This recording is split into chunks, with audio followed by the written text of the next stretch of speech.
UP के मुखिया यानी योगी आदित्यनाथ ने गोंडा को बड़ी सौगात दी है। गोंडा में मेडिकल कॉलेज का शिलान्यास किया गया है और साथ ही साथ उन्होंने ये कहा है कि अगले सत्र से दाखिले की प्रक्रिया भी शुरू कर दी जाएगी। वहीं सीएम योगी आदित्यनाथ ने 1132 करोड़ की परियोजनाओं की सौगात यहां पर गोंडा वासियों को दी है। देखिए ये रिपोर्ट।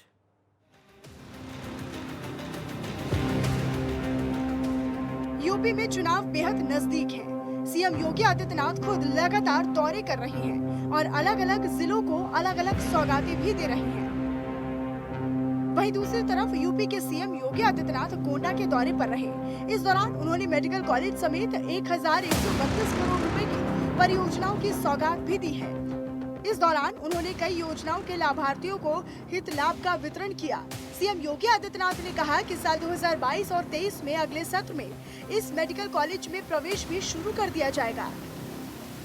इस संकल्प के साथ हम मेडिकल कॉलेज का शिलान्यास कर रहे हैं। अनेक अन्य परियोजनाएं हैं जो जनपद गोंडा में शुरू होने जा रही हैं। तमाम प्रकार की परियोजनाएं हैं जो समाज, शिक्षा और स्वास्थ्य से जुड़ी हैं, साथ ही साथ स्किल डेवलपमेंट से भी जुड़ी हुई हैं। ये वही क्षेत्र है जहां 4.5 साल पहले तक कोई योजनाएं नहीं आती थी। जो आती थी वो बंदरबाट हो जाती थी। यहाँ पर अब बाढ़ भी आम जनजीवन को अस्त व्यस्त नहीं कर पा रही है। प्रदेश में जनप्रतिनिधियों के माध्यम से काम किया जा रहा है।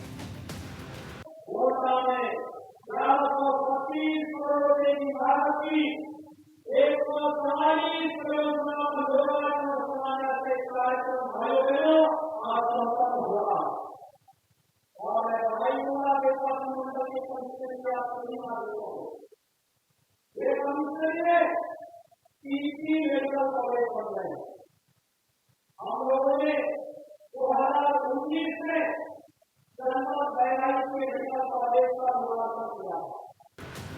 योगी ने आगे कहा कि जो लोग ये कहते थे कि हम राम जन्मभूमि पर परिंदे को भी पर नहीं मारने देंगे, वे आज ये कह रही हैं कि भगवान राम हमारे हैं। उन्होंने कहा कि हम जो कहते हैं वो करते भी हैं। कोरोना संक्रमण के दौरान जब परेशानी बढ़ी थी तब विपक्ष का कोई भी नेता जनता की सेवा के लिए आगे नहीं आया। प्रधानमंत्री नरेंद्र मोदी और उनकी टीम राज्य में मैंने स्वयं अपनी टीम के साथ जनता की सेवा की। यूपी में विधानसभा चुनाव को लेकर राजनीति गरमाई हुई है। आरोप और प्रत्यारोप का दौर भी लगातार जारी है।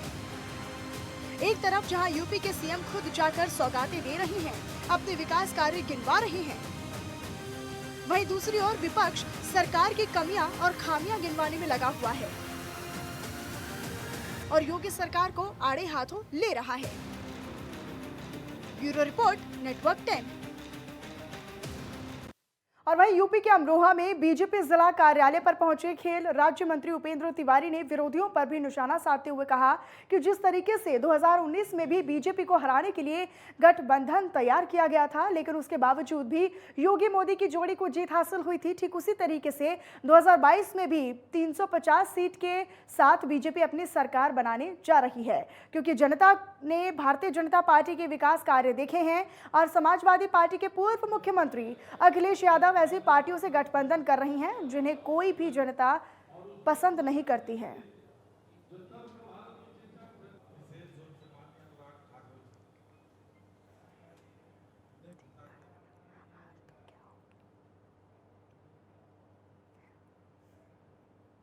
माननीय प्रधानमंत्री जी और मुख्यमंत्री जी द्वारा 12 मार्च से लेकर के 12 मार्च 2021 से लेकर 15 अगस्त 2023 तक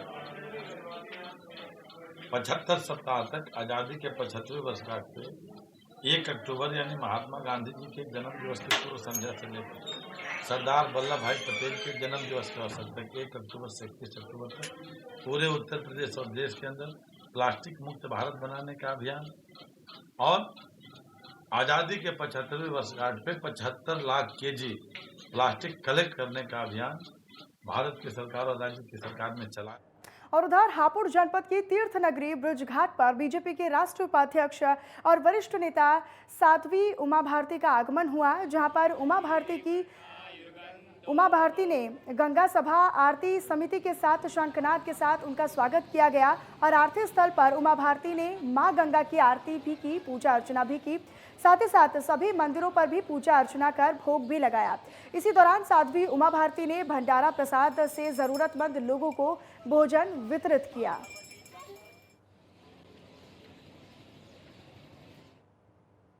रामपुर में प्रगतिशील समाजवादी पार्टी लोहिया के राष्ट्रीय अध्यक्ष शिवपाल सिंह यादव ने कहा कि ये सामाजिक परिवर्तन रथ यात्रा सत्ता परिवर्तन के लिए निकली है और उत्तर प्रदेश के हर एक जिले में ये सामाजिक परिवर्तन रथ यात्रा निकाली जाएगी। इसीलिए सत्ता का परिवर्तन बेहद जरूरी हो चुका है। बीजेपी ने जो वादे किए थे वो पूरे नहीं हुए हैं।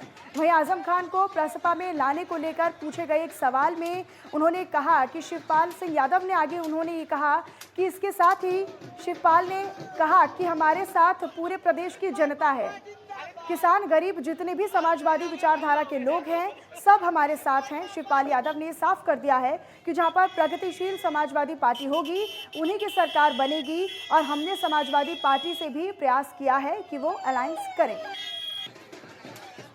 सत्ता परिवर्तन के लिए निकला है और पूरे प्रदेश में हर जिले में ये हमारा सामाजिक परिवर्तन रथ जा रहा है और इसलिए सत्ता का परिवर्तन जरूरी हो गया है।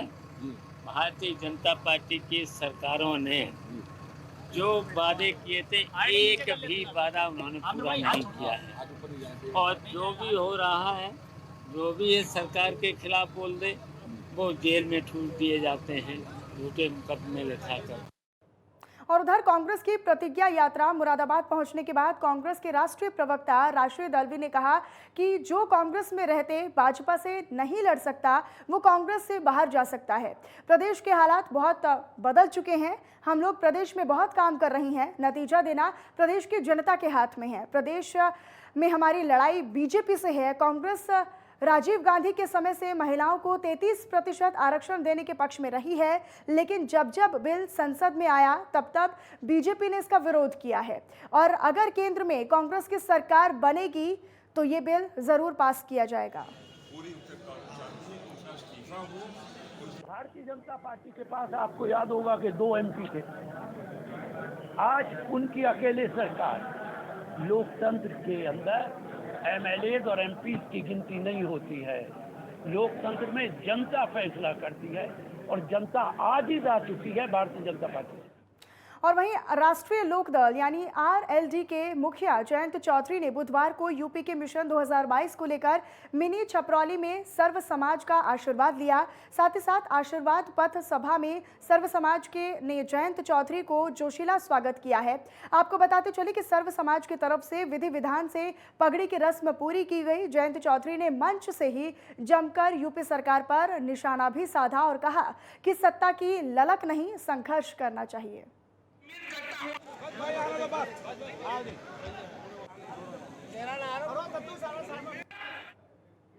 बुलंदशहर में साल 2022 विधानसभा चुनाव से पहले वोटर लिस्ट पूरा करने के काम में तेजी लाने का काम अब शुरू हो चुका है, जिसको लेकर जिला निर्वाचन अधिकारी चंद्र प्रकाश सिंह, CTO अभिषेक पांडे और साथ ही ADM प्रशासन प्रशांत भारती ने प्रेस वार्ता की। इसी दौरान अधिकारियों ने 18 साल की आयु के मतदाताओं को वोटर लिस्ट में शामिल होने और साथ ही युवा मतदाताओं को जागरूक करने के लिए अपील की है। अधिकारियों का ये दावा है कि 100% मतदान के लिए जागरूकता अभियान चलाए जाएंगे। वहीं DM ने यह भी दावा किया है कि अधिकारी नई वोटर लिस्ट बनाने की तैयारियों में जुटे हुए हैं। हम सभी जानते हैं कि भारत के वो नागरिक जो 1/1/2022 को 18 साल की उम्र पूरी कर चुके हैं वो मतदाता बनने के लिए अहर हो जाएंगे। भारत निर्वाचन आयोग के दिशा निर्देशानुसार 1 नवंबर से मतदाता सूची का पुनरीक्षण होना है। हमारे बुलंदशहर जनपद में 3070 बूथ हैं और हर बूथ पर एक BLO की नियुक्ति की गई है। 1515 आपके केंद्र हैं, वहाँ एक पदाभिहित अधिकारी नियुक्त किए गए हैं और सभी बूथों पर हमारे जितने BLO हैं, पदाभिहित अधिकारी हैं, 10 बजे से 4 बजे तक बैठेंगे। वहाँ जो भी मतदाता अपना पंजीकरण कराना चाह रहे हैं वो फॉर्म 6 भर करके उनको दे सकते हैं। उसके साथ जो भी आवश्यक अभिलेख लगने हैं वो लगा करके दे दें। और वहीं नोएडा और ग्रेटर नोएडा में लगातार बुखार का कहर बढ़ता जा रहा है। स्वास्थ्य विभाग ने शहर में डेंगू के 15 नए मरीजों की पुष्टि कर दी है, जिसके बाद अब मरीजों की संख्या 350 के पार हो चुकी है। बताते चले कि इस महीने अब तक 293 मरीज मिल चुके हैं। वहीं 2 दिन में 2 मासूमों की मौत भी डेंगू बुखार के कारण हुई है। सेक्टर 30 स्थित चाइल्ड पीजीआई वार्ड में डेंगू के मरीजों के लिए ये बनाया गया है। अस्पतालों में डेंगू बुखार के मरीजों से बेड भरे हुए हैं। प्लेटलेट्स और खून की मांग भी बढ़ती रही है और बच्चों में बुखार के साथ साथ डेंगू का प्रकोप ज्यादा देखने को मिल रहा है, जिसको लेकर चाइल्ड पीजीआई की कार्यवाहक निदेशक डॉक्टर ज्योत्सना मदान ने ये बताया कि डेंगू के रोज 15 से 20 बच्चे भर्ती हो रहे हैं। ठीक होने पर डिस्चार्ज भी किया जा रहा है, लेकिन लगातार डेंगू मरीज आ रहे हैं। देखिए, ये तो आपका कहना सही है कि पिछले कुछ महीनों में डेंगू के केसेस काफ़ी आए हैं। इससे मैं डिनाई नहीं करूँगी, लेकिन जहाँ तक आपको तैयारियों की बात है, मैं अपने ही संस्थान का आपको बता सकती हूँ। बाकी संस्थान में क्या है ये तो वहीं के लोग बता पाएंगे। हमारे संस्थान की तैयारियों में कोई कमी नहीं है। बेड्स की व्यवस्था की जहाँ तक बात है, बेड्स हमारे वार्ड में तो अभी कोई कमी नहीं है बेड्स की, लेकिन हाँ ज़रूर इमरजेंसी में कभी कभी ऐसा होता है जब पेशेंट ज़्यादा एक साथ अगर आ जाते हैं तो जब तक हम उन्हें शिफ्ट करते हैं तो इमरजेंसी में थोड़ा रश ज़रूर हो जाता है। फिर हम एक एक